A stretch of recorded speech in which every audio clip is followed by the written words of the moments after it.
Bendigo has benefited over the past 6 years by rarely having a federal member of parliament from the same party as government. If you believe the polls and you want that to continue, then you'll have to vote for my next guest. Greg Bickley, welcome. Good to be here. Greg, what sort of issues have people been telling you that they want to see addressed?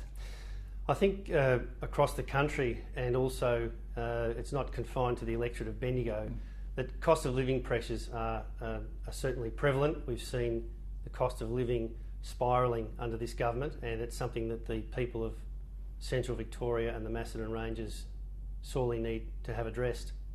Is it cost of living for a few or for a wide section? I think it's across the board. I have people ringing me on a daily basis, whether they be pensioners, whether they be parents, whether they be retirees, and certainly local business people experiencing the increased cost of living, of doing business, and just getting by. It seems, and if I was a betting man, I'd put money on the fact that the federal campaign is going to be fought on two major issues, I guess: asylum seeker policy and both parties' handling of that, and the carbon tax. Now, given that both parties have a pretty aggressive, I guess you could say, asylum seeker policy, how do you see the coalition's asylum seeker policy benefiting Bendigo? I think we've got to revert to policies that work. We've seen the operating costs of the dealing with the asylum seeker issue blow out under this government, and I think people know that the policies of the Howard government worked.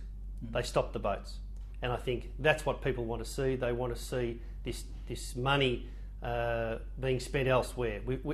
It's a situation that we need to address. Nobody wants to see people dying at sea, but we must have control of our borders, and quite frankly, I think people have had enough of failed policies under this government. We're talking about potentially billions of dollars being spent on roughly the equivalent of the amount of people who live in Strathfield, say. Is this something that is really going to hit, I guess, the psyche of Bendigo people? I think there's a general feeling out there in the electorate that this government's policies are simply not working, and it affects all Australians because it is money in a purely monetary sense. It's money that cannot be spent on services like local roads and infrastructure. Al Gore said this week that direct action policies like Tony Abbott's and the Liberal parties haven't worked in America and that they won't work in Australia. How is the Liberal Party's climate change policy going to once again help Bendigonians? I think we've seen carbon emissions actually falling in the US, and they don't have a carbon tax. We see carbon emissions in Australia continuing to rise. And even under the government's own modelling, those carbon emissions will continue to rise by 2020 to over 620 odd million tonnes. Has not the emissions dropped by 8% since the carbon tax came in? And you're referring to Australia or America? Yes, Australia, sorry, yeah. The fact is that people are now scared to turn on their heaters or their air conditioners. As I said, I've had pensioners calling me saying that they're going to be chopping wood this winter to keep warm. And in a country like Australia, I think that's it speaks volumes about the impact of the policies of this government and what it's doing to the ordinary people in the street. This may be one once again for cost of living, but in a recent press release you mentioned that a Liberal government will return hope, reward and opportunity for people in the electorate. You mentioned that you were concerned about job security, the slowing economy and the effect that was having on businesses. Bendigo's unemployment rate at the last look was 4.9%, which is lower than Melbourne's and lower than most other regional centres. We're close, hopefully, to having the construction of the begin of a $630 million hospital, which will provide phenomenal flow-on effects for all areas of the economy. There are very impressive infrastructure developments going on. The Art Gallery, we've got the jail theatre, the library, Keats Castings and Bendigo Bank are doing great guns in almost leading the country in what they do. And things hopefully seem pretty hopeful for Tallis. The Age also recently asked if Bendigo was Victoria's coolest town, and the economy from a tourism point of view seems to be doing well. Based on what you said, where in the community is that hopelessness and lack of reward that you're talking about? There's certainly not hopelessness. I think what people are looking for is some optimism. Bendigo is doing quite well. There are industries that are performing exceptionally in the national and on the international stage, And I would hope that Bendigo continues to be a region of opportunity and a region of achievement.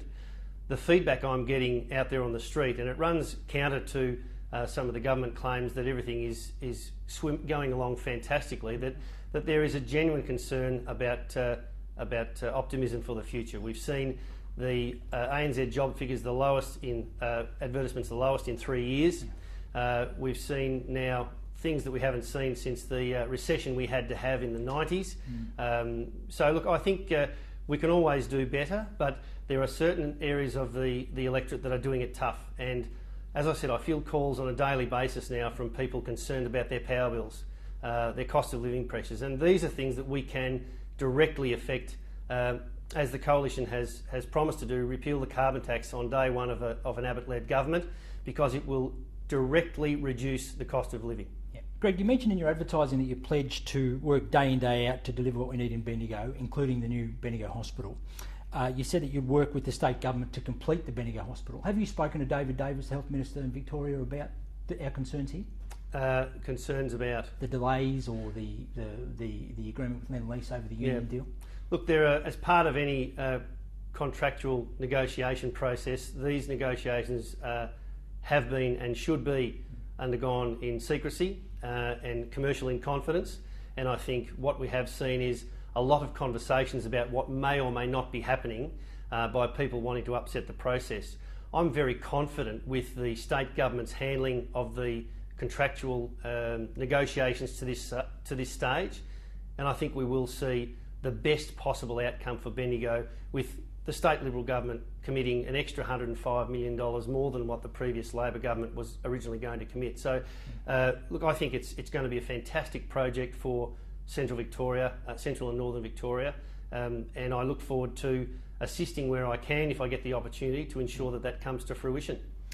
Just on the hospital, obviously the Treasury has set up a funding deal with the state governments over the funding, and we've seen $2.9 million less in Bendigo for Bendigo this year, and $128 million across the state.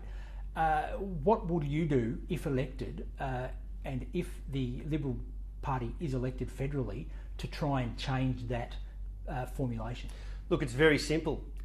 I'll be part of a government that can manage the country responsibly. We've got a government that has ripped almost $3 million halfway through a budgetary year out of Bendigo Health. Now, budgets will change from year to year, and as any person, any competent manager knows, you have a budget at the start of a period, and that you take into account your expenditure and your revenues for the time in front of you. Now, if the government had said, as of the 1st of July, we are going to change your funding, then it gives the board of Bendigo Health an opportunity to alter their expenditure for the year ahead. What this government has done, in order to, in a vain attempt to prop up a dodgy budgetary position nationally, is ripped $3 million out halfway through the year. And it is just inconceivable that a business of any type, whether it be the Bendigo Health Board or whether it be mum and dads trying to manage their weekly budget, that halfway through the week your income gets taken away. It's just ludicrous, and it smacks very much so of the incompetence of this government to manage things effectively. We've seen this drop in funding. We've also seen over the next, well, including this year, next 3 or 4 years, a state government overall drop in health funding. CEO of Bendigo Health, John Mulder, told us last week that the actual, he has no problems with the actual money. As you say, it's the way it was done and when it was done. So is there a need, simply because of the cost of living pressures and the pressures across the entire budget, overall, state and federal, to spend less on health as we go into a baby boomers ageing period? Look, health funding is a very complex issue, and I don't propose to understand the intricacies of it. There are many levels of funding and arrangements. What I do know is that at the start of the year, the checks from the state government were at a certain level. They have not changed. The checks from the federal government since the start of the financial year have dropped a couple of days before Christmas, and it's thrown Bendigo Health into chaos, but I do commend the board for being able to rearrange at very short notice their budgetary position to ensure that we arguably have no job losses. So, you know, we've got a very competent board in Bendigo Health at the moment, and my hat goes off to them for handling this situation halfway through a budgetary year. History has a way of repeating itself, especially in politics, especially with elections. Over the past 2 or 3 federal elections, we've had a sort of a dearth of promises by both parties. Last year, neither of them, last election, 2010, neither party promised anything for Bendigo. I guess they delivered. How do you intend to win Bendigo if this continues? The Coalition has a very positive plan for the country, and I'll be out there every day talking to people about the positive plans that will affect their life in this area. Now, until the budget comes down in May, we just don't know what the financial situation is going to be at a Commonwealth level, and we've got to wait and see what we may or may not be able to do for the electorate in terms of promises. I mean, we certainly want to win this seat, and I'm committed to winning this seat, and I'm sure that you'll see a lot more of me out in the electorate talking to people as we get closer to September, if that is in fact the date. So have you told, I'll just get back to that, if that is the date, what do you mean by that? Well, look, we welcome the calling of an election by the Prime Minister, and it doesn't change what we've been doing since day one of my pre-selection. We've been out there listening to people, talking about their hopes and aspirations for the future, for themselves, for their families, and I mean, I share that with parents across the electorate. I have children that I want to see have opportunity, have the opportunity to go to school in Bendigo, have the best education that they can possibly have in this region, and to get meaningful employment in the electorate.